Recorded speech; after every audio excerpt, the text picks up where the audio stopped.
పక్కన పెట్టుకోస్తుంది అట్ట కాదు, డాడీ పక్కన పెట్టుకో. పక్కనేగా ఉంది. అలాగా ఇట్ట దానిలోకి పళ్ళులోకి గుంజి పట్టుకో,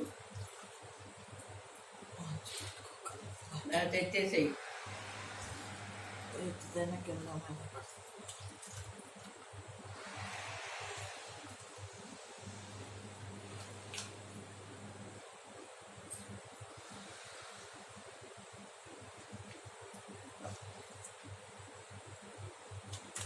ఎల్లుండి ఇది అప్పుడు ఇది వస్తుంది.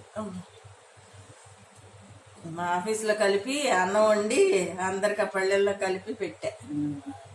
అందరూ అంతే, ఇక డబ్బాడాన్ని పెట్టి పెడితే దాంట్లో కలిపి స్థలం ముందు పెట్టుకున్నావు. కలిపిన రోజు నుంచే తినిపాలి. అవును, మన 3వ రోజే తింటారు ఎవరైనా.